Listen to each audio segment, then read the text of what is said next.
हिमालय की पहाड़ियों में स्थित एक छोटे से गांव में एक प्राचीन और रहस्यमयी गुफा थी।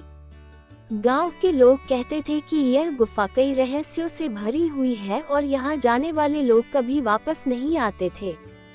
ये सुनकर गांव के युवा आदित्य को गुफा के रहस्यों को जानने की जिज्ञासा हुई। आदित्य बचपन से ही बहादुर और जिज्ञासु था।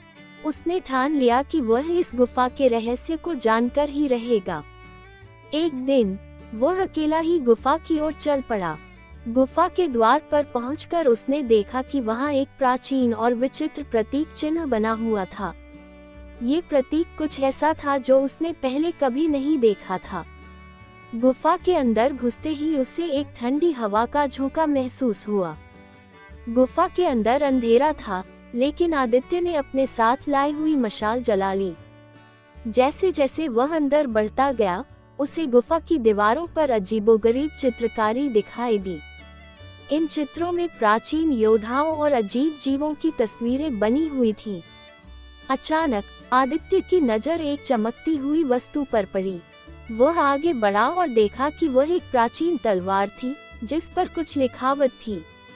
उसने तलवार को उठाया और देखा कि वहां लिखा था, जो इस तलवार का स्वामी बनेगा उसे गुफा के सारे रहस्यों का ज्ञान प्राप्त होगा। आदित्य ने तलवार उठाए और आगे बढ़ा।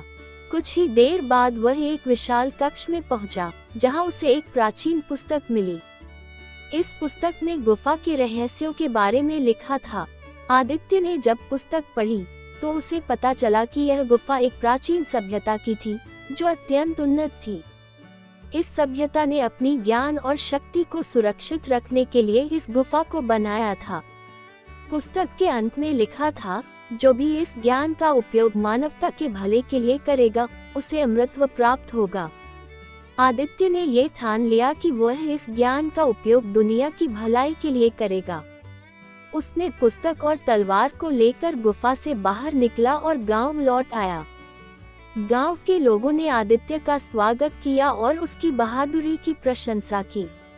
आदित्य ने अपने ज्ञान का उपयोग करके गांव के लोगों की समस्याओं को हल करना शुरू किया। धीरे धीरे वह अपने ज्ञान और साहस के लिए पूरे क्षेत्र में प्रसिद्ध हो गया। इस प्रकार आदित्य ने न केवल गुफा के रहस्यों को जाना, बल्कि अपने ज्ञान और साहस से गांव और दुनिया के भले के लिए एक नया अध्याय लिखा।